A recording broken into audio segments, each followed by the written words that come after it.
Ну, мы знали, что, в общем-то, смотрели игры Гомеля, по большому счету, конечно, команда должна была набрать больше очков, ведь Динамо они играли хорошо, в общем-то, и там, Днепру не должны были проигрывать, но, видите, все-таки нет результата, поэтому, ну, там тренер разберется. Мы знали, что, в общем, команда будет сражаться, что она показала. В некоторой степени нам, ну, хорошая игра, в некоторой степени нам повезло, что выручил нас вратарь.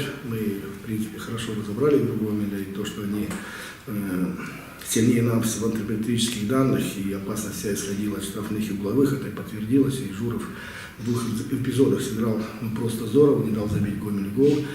В общем-то, ну, у него команда с характером, мы 4-ю или 5-ю игру забиваем после 85-й минуты, в общем-то, свою линию выдержали, и несмотря на трудности, которые мы испытываем в центре поля, у нас сегодня был очередной эксперимент, связка работала Кантари Жуковский, которая никогда не играла, ну, в общем-то, этой парой я доволен, из 8 игр это лучший опорный полузащитник в тех сочетаниях, которые мы имели с начала чемпионата, учитывая, что и Севастьян, и Лукашевич, и Рудик, и Зубков, они травмированы, поэтому мы перестраиваемся по ходу чемпионата, нет возможности наиграть, и, конечно, я благодарен ребятам, что они, в общем-то, до конца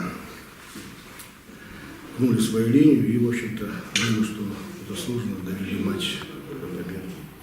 Спасибо, вопросы. Юрий Николаевич, по какому поводу вы так бурно реагируете? По поводу